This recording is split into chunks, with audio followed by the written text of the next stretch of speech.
topic of this video is chess blunders, and the reason I bring this up is because lately I've been making some silly mistakes, but the question I have been asking myself is why? Why do we make blunders? I mean, when I say we, everybody blunders. I mean, it happens on all levels, not only beginners make mistakes, but also experienced players, and top grandmasters also make mistakes, but okay, on different levels, but mistakes anyway. I think there are many answers to why we make mistakes. In my own case, I think that if I don't play enough, I mean, chess is a game, and you have to play as much as you possibly can, because it's practice, it's a game, and you have to play it. You can also study chess, but I think if you truly want to improve in chess, you have to play as much as possible. And then it is also important to have a plan. You can't just do like I did once when I started out. I took on the whole game. And what I mean by that is that I studied chess in all areas. I played through openings, thousands and thousands of games. I played thousands and thousands of games myself, and I just studied everything. I thought that was the right approach, but of course it isn't. I was, at that time when I started, I was a beginner. I had no idea how to play chess. I just loved chess, and I didn't think too much about if I had any goals. I just enjoyed the game, and of course that's how you always need to do. I mean, that's the correct approach. I mean, you have to love the game, you have to enjoy playing it. That's the main idea. I mean, you can't just study chess if you don't like chess. And but chess is not a science, it's a game, and it has to be played out. You have to play the game over the board. So that's the best way to approach. That's the best approach if you want to improve in chess. And then, there are other things to think about. Not to If you take too long breaks, and everybody needs a break now and then, because if there are things in life, that take a lot of time, and you can't just play if you don't have enough time, and if your focus is somewhere else, and you have to concentrate on other areas or whatever. And there was a time when I wanted to get a title in chess, but the problem for me was that I didn't have enough motivation to push myself that far. I think I came close, but I just didn't have what it took or takes. You really need a lot of motivation, and if you don't have somebody who teaches you, for example a coach, who makes up a plan for you, how to study, when to study, and so on and so forth, it's very difficult, I would say close to impossible, to push yourself that far by your own means. I just think it can hardly be done, actually. Anyway, back to the topic of chess blunders. The following game, I was black. My opponent played f4. I won't talk too much about openings or even the games themselves, because I think it's just to make the fact that a blunder that is interesting. So I played. Okay, just a quick note. I mean, I have been playing e5 a lot, and we can just take a very, very brief look at that.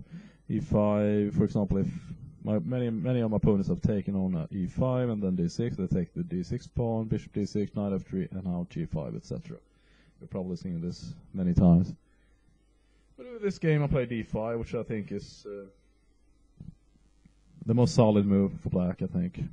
And c5, d3, I'm not sure if this is still open in theory. Probably, yes it is. Knight c6, a3 is definitely not open in theory. I don't even see the point with a move like that. So you can already see that my opponent is not a very strong player. Or who knows, a3, maybe he's... I have no idea what the point is, but there is no point with that move. Okay, let's forget about that discussion. So bishop g4, knight c3, and e5. e5 is an impatient move. You don't think... Okay, I will show two games, one after this one and another game. And they were both blitz games, but I think e5 is the result of many things. One is impatience, one is...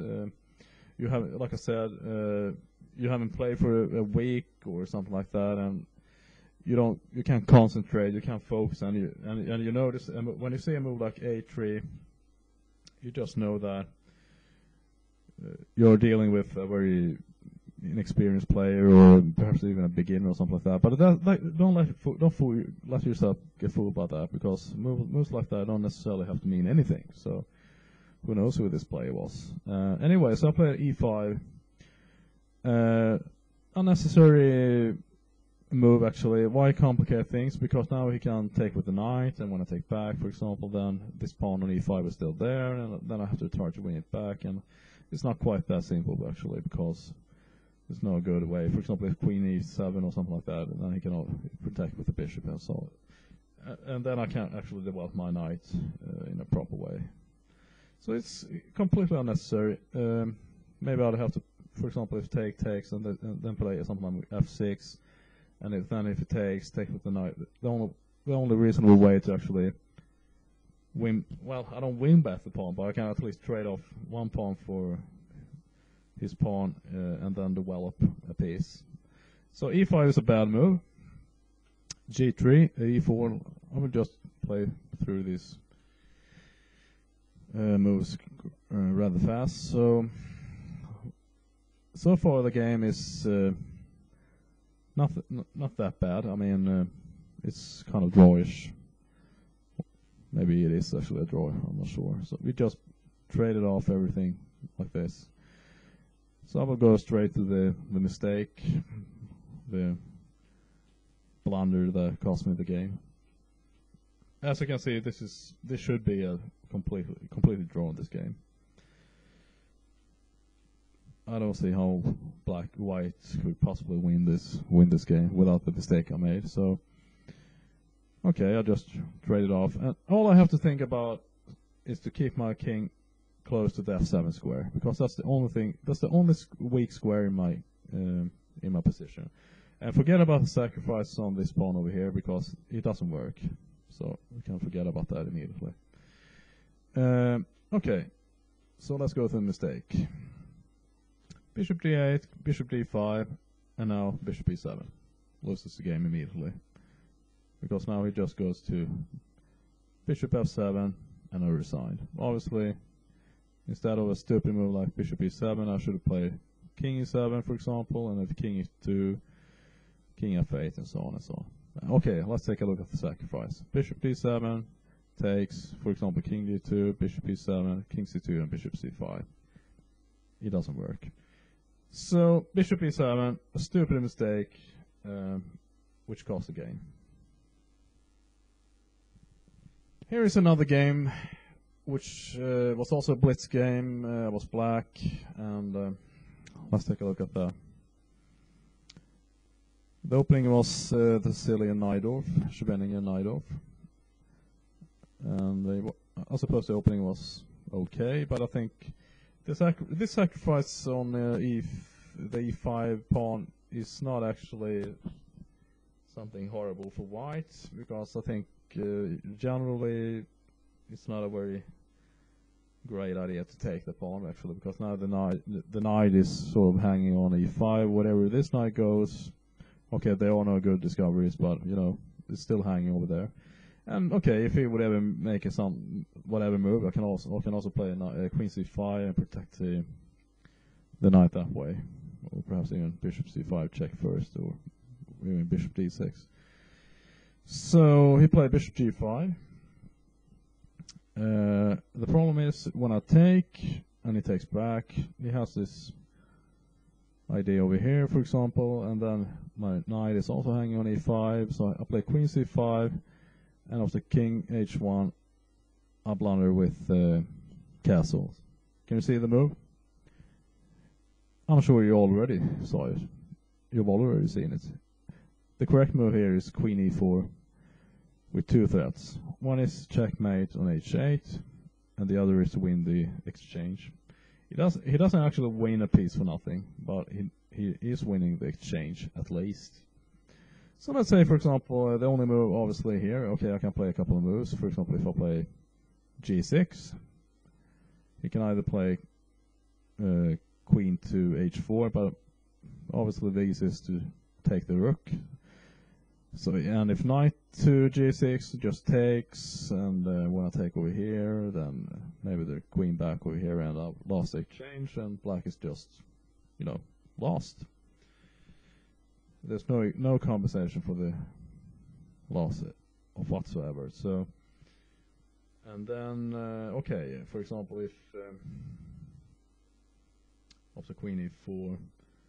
If something like takes over here, he has two threats. He's still threatening this rook over here as well as the rook on f8. So maybe I would, I don't know, maybe if I would take over here, he can still take the rook. So maybe that would be one idea. I'm not sure. Or perhaps the easiest would have been just after knight g6 to just take the rook, queen takes g5, queen f3 or whatever. So. A stupid mistake, and okay, let's take a look. The rest of the game went knight g6, just takes, he sacrificed a piece for nothing, just a bad mistake, a ridiculous mistake. But, you know, it was a blitz game, and stuff like this happen in every blitz game almost. So, queen, okay, I won't comment too much about this.